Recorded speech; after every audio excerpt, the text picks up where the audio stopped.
back from shopping and we got so many greens for the recipe. It's like broccoli. Here I have 1 bunch of mustard leaves and 1 bunch of spinach, which is equal quantity. You don't have to cut your greens, just chop them in half and put all the ingredients in the pressure cooker like I show you.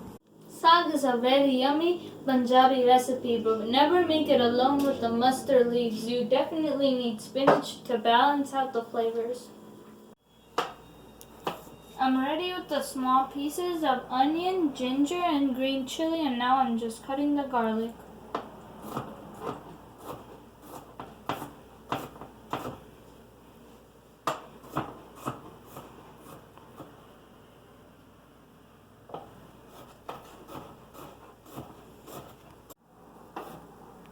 You can also add paneer into this recipe, but it's authentically made without it. In the pressure cooker, I'm going to add 1 tablespoon of vegetable oil. You can also use canola oil. Once the oil heats up, I'm going to add some chopped ginger.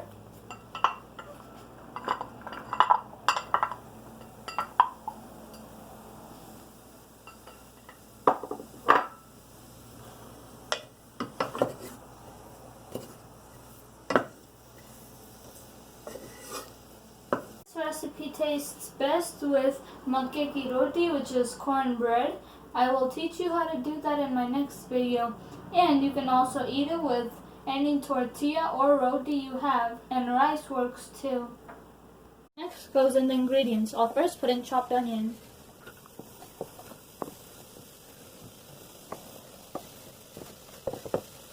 Then I'll put in the chopped garlic. And then the green chilies.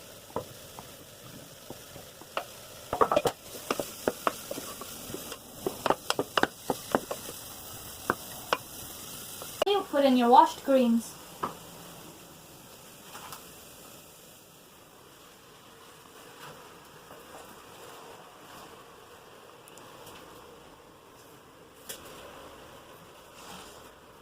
I'm going to add half a cup of water to this.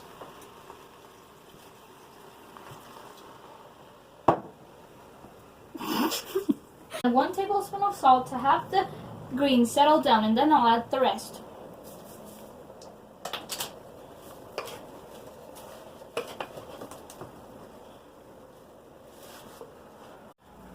Now that there's more space in the pressure cooker, I'll add the remaining spinach. We're going to let it sit for 6 whistles, and then we'll open it when all the pressure is released. The cooker is still warm, and now we're going to start preparing our gravy. Add some ghee, around 3 tablespoons. With ghee, you can also add oil if you're calorie conscious, or you can do half and half. I'm going to add some oil with that.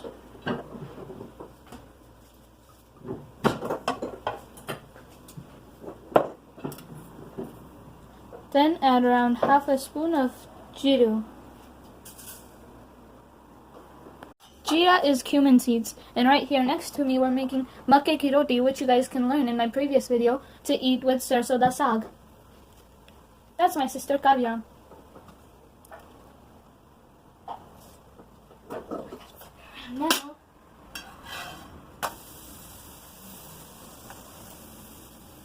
Now we're going to add the onions.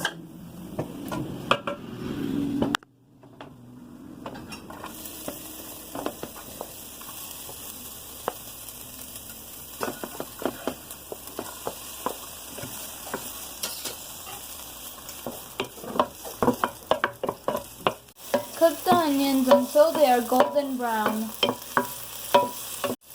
We don't need too many onions for this because we've already added some in the cooker. Now add the tomatoes.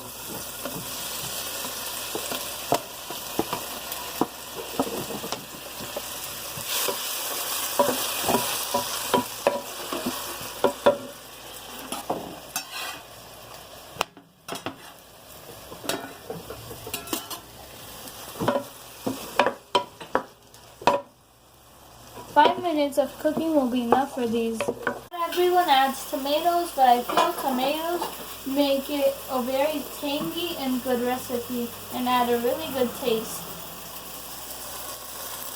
Also, keep it on a high flame.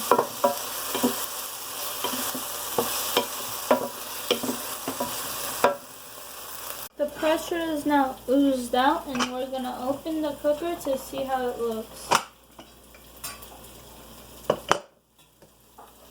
The greens look ready.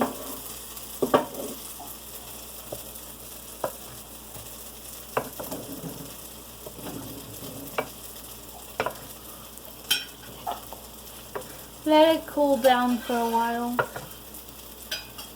I'm going to use an electric blender to not make it a very smooth puree, but have it a little chunky and partially blended. Be very careful to not throw away the water because the water keeps in all the nutrients. This is the tomato gravy we just prepared.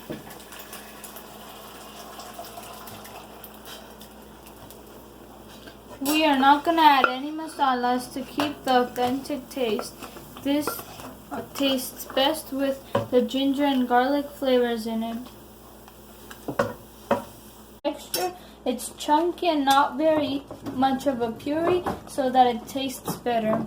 Now, to make it not as watery, we're going to add around 2 tablespoons of corn flour, not cornstarch, corn flour.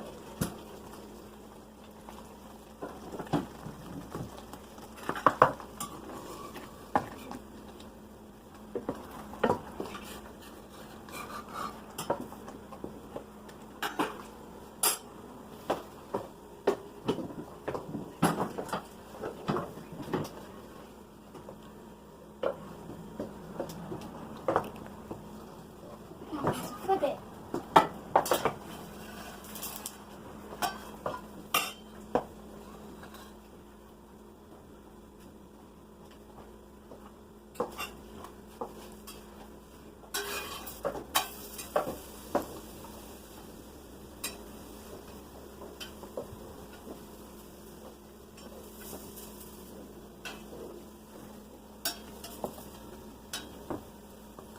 As you can see, the texture is not very watery anymore. Let it cook for 5 minutes so the flour is all cooked up and give it a taste. My makki ki roti blew like a balloon.